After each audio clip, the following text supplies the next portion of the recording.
ఓం సమర్థ సద్గురు సాయినాథ్ మహారాజ్కి జై. ఓం సాయిరామ్. మన బాబా కుటుంబ సభ్యులందరికీ నమస్తే అండి. హాయ్ ఫ్రెండ్స్, మీ అందరిపైన షిరిడి సాయినాథుని ఆశీస్సులు ఉండాలని, మీరు ఎల్లప్పుడూ క్షేమంగా సంతోషంగా ఆరోగ్యంగా ఉండాలని, మీరు అనుకున్న పనులన్నీ నెరవేరాలని మనస్ఫూర్తిగా బాబాగారిని కోరుకుంటున్నానండి. ఇంక ఈరోజు వీడియోలో మన బాబాగారి సందేశం అండి. మన బాబాగారు ఏమంటున్నారంటే, తల్లి నీకు శుభాకాంక్షలమ్మా, నీకోసం వచ్చినటువంటి ఈ శుభవార్తను స్వీకరించు. 2 నిమిషాలు వింటే చాలు, నీ మనసుకి ఎంతో సంతోషం కలుగుతుంది తల్లి అనైతే మన బాబాగారు అంటున్నారండి. మన బాబాగారు అందించే ఆ సందేశంలోని పరమార్థం ఏమిటో ఆయన మాటల్లోనే తెలుసుకుందామండి. చిన్న రిక్వెస్ట్ ఫ్రెండ్స్, మన వీడియోస్కి అయితే ఒక చిన్న లైక్ ఇవ్వండి. ఇంక వీడియోలోకి వెళ్ళిపోదామండి. తల్లి, ఈరోజు నీకు శుభాకాంక్షలు తెలియజేయబోతున్నాను. ఎందుకు అంటే, ఈ శుభవార్తతో నీ మనసు ఎంతో సంతోషంగా మారబోతుంది. నిజం తల్లి, నీ సాయి తండ్రి చెప్పేటటువంటి ఈ మాటలను 2 నిమిషాలు వినిచూడు. నీకు తప్పకుండా అర్థమవుతుందమ్మా. ఈ మధ్య నువ్వు నీ అవసరాల గురించి ఎక్కువగా ఆలోచిస్తూ ఉన్నావు. బిడ్డ, నేను నీ జీవితంలో ఉన్నప్పుడు నీ అవసరాల గురించి ఇంకా ఎందుకు ఆలోచించటం? ఏదైనా సరే సరైన సమయానికి నీ దగ్గరికి వచ్చేలా చేయటం నా బాధ్యత కదమ్మా.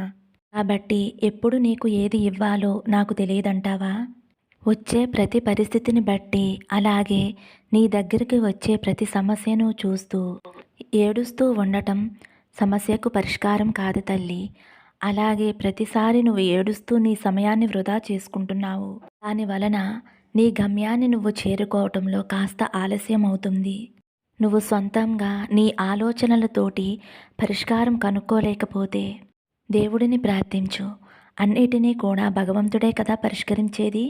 కాబట్టి తల్లి, నీవు ప్రతిరోజు ఏడుస్తూనే ఉన్నావు. ముందు ఆ ఏడుపును ఆపేసేయమ్మా. ముందు ప్రార్థించటం నేర్చుకో. ఇక ఇంతే, నా జీవితం మారదు, నా తలరాతి ఇంతే, నా బ్రతుకు ఇంతే, ఈ సమస్యలు ఈ కష్టాలు ఇలాగే ఉంటున్నాయి, నా జీవితం ముగిసిపోయింది, ఇక ఎటువంటి లాభం లేదు అని ఆశ వదులుకొని ఎప్పుడైతే నువ్వు అనుకుంటున్నావో, అటువంటప్పుడు నీ చుట్టూ అంధకారం ఏర్పడుతుంది. ఎవరు ఎన్ని రకాలుగా చెప్పినప్పటికీ నీ మనసు మాత్రం ఒకే సమస్యతోటి కష్టాలతోటి పోరాడుతున్నటువంటి ఆలోచనలు తప్ప వేరే ఇతర ఎటువంటి విషయాలు కూడా నీ మనసుకు పట్టవు. ఎప్పుడూ కూడా ఆశ వదులుకోవద్దు తల్లి. ఎందుకంటే నీ సాయి తండ్రి ఏ క్షణంలోనైనా అద్భుతాలను సృష్టించగలిగే సామర్థ్యుడు అని నువ్వు తెలుసుకోవాలి తల్లి. ప్రతి క్షణము మిమ్మల్ని రక్షించుకునేందుకే కదా నేను మీ దగ్గర ఉంటున్నాను. ఆ యమదూతలను సైతం లోపలికి రానివ్వను. నువ్వు కూడా నా బిడ్డవేనమ్మా. నీకు ఎటువంటి లోటు రాకుండా చూసుకోవటం నా బాధ్యత తల్లి. అలాగే ఎలాంటి లోటు లేకుండా కూడా చూసుకుంటాను తల్లి. ఇక నీకు దేనికి ఎటువంటి లోటు ఉండదు. అలాగే ఉదారమైనటువంటి స్వభావంతోనే ఉండు. అప్పుడు భగవంతుడు సంతోషిస్తాడు. భగవంతుడు సంతోషిస్తే తప్పకుండా ఆయన అనుగ్రహం నీకు దక్కినట్లేనమ్మా. నీ అవసరాలకి ఏది ముఖ్యమో కాదో నాకు తెలుసు కాబట్టి సరైనటువంటి సమయానికి తప్పకుండా నేను అందిస్తానమ్మా. ముందు నీ గమ్యానికి నువ్వు చేరుకోవటం చాలా ముఖ్యం. అది నీ బాధ్యత కూడా. ఎన్ని సమస్యలు ఎదురు వచ్చినా, ఎన్ని కష్టాలు నీకు ఎదురుగుండా ఉన్నా వాటి అన్నిటినీ కూడా తొక్కుకుంటూ నీ గమ్యాన్ని నువ్వు చేరుకోవాలి. బలహీనపడవద్దు తల్లి. అలాగే ఓడిపోయాను అని ఎప్పుడూ కూడా నిరుత్సాహపడవద్దు. విశ్వాసంతో ఉండు, ధైర్యంగా ఉండు. ప్రతి మనిషిలోనూ ఒక అద్భుతమైనటువంటి శక్తి ఉంటుంది. ఏ రోజైతే నువ్వు అది తెలుసుకుంటావో తప్పకుండా ఆ రోజు నువ్వు నీ గమ్యాన్ని చేరుకుంటావు. అదృష్టాలను ఎక్కడెక్కడో ఎతకటం కాదు, ఆ అదృష్టాలను మన వెంబడపడేలా చేసుకోవటమే నిజమైనటువంటి అదృష్టం. అసలైనది నిజమైనది అదృష్టం అంటే ఏమిటో తెలుసా తల్లి? ఆ భగవంతుడే. ఆయన నీ తోడు ఉన్నప్పుడు ఆనందం అనేది తప్పకుండా నీ వద్దకు వస్తుంది. అంతులేని ఆనందం అనేది తప్పకుండా నీ వద్దకు వస్తుంది తల్లి. అంతులేని సంతోషం పొందే అర్హత నీకు రాసిపెట్టి ఉంది. అది కూడా అతి తొందరలోనే. ఇదిగో తల్లి, నీ బాబా తండ్రి చెయ్యి. నీ బాబా నీ కోసం ఎప్పుడూ చెయ్యి అందిస్తూనే ఉంటాడు. కానీ మీరు పట్టుకోవటంలోనే విఫలమవుతున్నారు. నమ్మకాన్ని ఉంచలేకపోతున్నారు. మిమ్మల్ని ఎన్నో రకాలుగా విపత్తుల నుండి బయటపడేలా మంచి దారులను చూపించాను, కానీ మీరే తెలుసుకోలేకపోతున్నారు. మీరున్నటువంటి ఈ కష్టం నుండి బయటపడేందుకు నీ సాయి తండ్రి చెయ్యి ఎప్పుడూ సదా అందిస్తూనే ఉంటాడమ్మా. వదిలిపెట్టకుండా ఈ చెయ్యిని పట్టుకునే ఉండాలి. నమ్మకంతో, విశ్వాసంతో నా చెయ్యి పట్టుకున్న తర్వాత మీ చేతిని ఎట్టి పరిస్థితుల్లో కూడా నీ సాయి తండ్రి విడిచిపెట్టడు. ఒక మంచి సహకారం మీకు లభించబోతుంది. బాబా చేసేటటువంటి అనూహ్యమైన అద్భుతాన్ని నువ్వు పొందాలి అంటే నాకు నమ్మకం తప్ప నీ నుండి వేరేది ఏమీ నాకు అవసరం లేదు. నీ ఆనందానికి అవధులు లేకుండా ఉండే రోజులు రాబోతున్నాయమ్మా. నిన్ను ఆశ్చర్యానికి గురి చేసేటటువంటి సంఘటనలు జరగబోతున్నాయి. నా ఆశీర్వాదం, నా రక్షణ నీకు ఎప్పుడూ ఉంటాయమ్మా. నా నామస్మరణ ఎల్లప్పుడూ కూడా నీ మనసులో పఠిస్తూ ఉండు. నీ మనసులో స్థిరంగా నివాసం ఉంటుంది నీ సాయి తండ్రేనని నువ్వు తెలుసుకో తల్లి. నువ్వు నన్ను గుర్తించు, పూర్తిగా నమ్ము. నీ జీవితానికి దిశానిర్దేశం చేసేది నీ సాయి తండ్రే కదా. ఎంతటి కష్టమైనటువంటి మార్గాన్నైనా సరే నిన్ను అతి సులువుగా, సురక్షితంగా బయటికి తీసుకువచ్చే బాధ్యత నాది తల్లి. నీకు రాబోయేటటువంటి గొప్ప నూతనమైన జీవితాన్ని నీ సాయి తండ్రి నీకు ఇచ్చే వరంలా భావించు. గెలుపు ఓటములను బహుమతులుగా పొందు. అప్పుడే నీకు జీవితం అంటే కష్టం అని అనిపించదు. జీవితం అంటే ఎప్పుడూ అసంతృప్తి అనే మాటే ఉండదు. కొన్ని బాధ్యతలు పెరిగిపోవటం వలన నీకున్నటువంటి చిన్న చిన్న ఇష్టాలను కూడా వదిలేసుకున్నావు.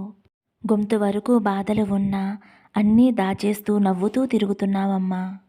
కానీ మరు నిమిషంలోనే చిన్న పిల్లాడిలా నా వద్ద కన్నీరు పెట్టుకుంటావు. నాపై అంత నమ్మకాన్ని ఉంచినందుకు నాకు చాలా సంతోషంగా ఉంది తల్లి. కానీ కొన్ని విషయాలలో మాత్రం నాపై నమ్మకాన్ని చూపలేకపోతున్నావు.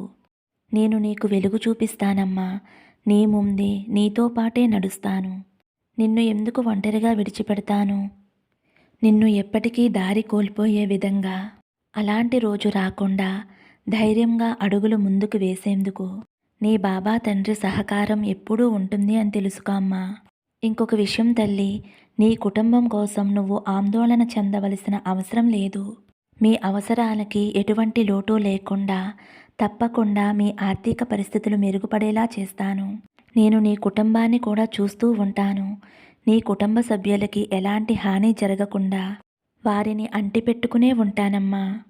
నేను నీకు భరోసా ఇస్తున్నాను తల్లి. నువ్వు నీ చెయ్యిని నన్ను నమ్మి ఇచ్చావు కదా.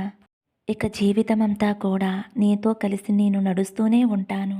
నీకు ఎదురయ్యే సమస్యలతో పైకి నువ్వే పోరాడుతున్నప్పటికీ వాటితో నేనే పోరాడుతాను. ధైర్యాన్ని నీకు అందిస్తాను. నా తరపున నిన్ను జాగ్రత్తగా చూసుకునేటటువంటి బాధ్యత నేను తీసుకున్నాను కాబట్టి ఇక నువ్వు బాధపడవలసిన అవసరం లేదమ్మా. మీరు బాధపడుతూ ఉంటే నీ సాయి తండ్రి తట్టుకోలేడు, చూడలేడు. మీ బాధను పూర్తిగా తొలగిస్తాను. ఆ తరువాత సంతోషంగా జీవిస్తారు. కాకపోతే ఆ కష్ట సమయంలో కాస్త శక్తి, ఓపిక, ధైర్యంతో ముందుకు నడిచేలా మీపై మీకు ఆత్మవిశ్వాసంతో మీరు ముందుకు సాగాలి. ఎక్కువగా అదే పనిగా ఆలోచించకుండా, కృంగిపోకుండా ఏది జరిగినా భగవంతుడిపై భారం వేసి ముందుకు సాగండి. నేను మీకు తోడుగా ఉన్నాను. అలాగే అదే పనిగా జరిగిపోయిన వాటి గురించి ఆలోచిస్తూ నిద్రలేని రాత్రులు గడపవద్దమ్మా. ఒక గొప్ప శుభవార్త నిన్ను వచ్చి చేరుతుందమ్మా. అలాగే నీకు, నీ కుటుంబానికి ఆర్థిక పరిస్థితులు మెరుగుపడి సంతోషకరమైన రోజులు రాబోతున్నాయి. అంతవరకు శ్రద్ధ, సబూరితో, ఓర్పుతో, నా మీద నమ్మకంతో ఎదురు చూస్తూ ఉండమ్మా. అంతా మంచే జరుగుతుంది తల్లి అని అయితే మన బాబాగారు ఒక మంచి సందేశం అందించారండి. ఫ్రెండ్స్, విన్నారు కదండి బాబాగారి సందేశం. మీ అందరికీ కూడా నచ్చింది అనుకుంటున్నాను ఫ్రెండ్స్. నచ్చితే కనుక ఒక చిన్న లైక్ ఇవ్వండి. అలాగే ఫస్ట్ టైం చూసేవారైతే మన బాబా భక్తి ఛానల్ తప్పకుండా సబ్స్క్రైబ్ చేసుకుని సపోర్ట్ చేయండి. సర్వే జన సుఖినో భవంతు. సమస్తం సద్గురు సాయినాథార్పణమస్తు. శుభం భవతు. జై సాయిరామ్.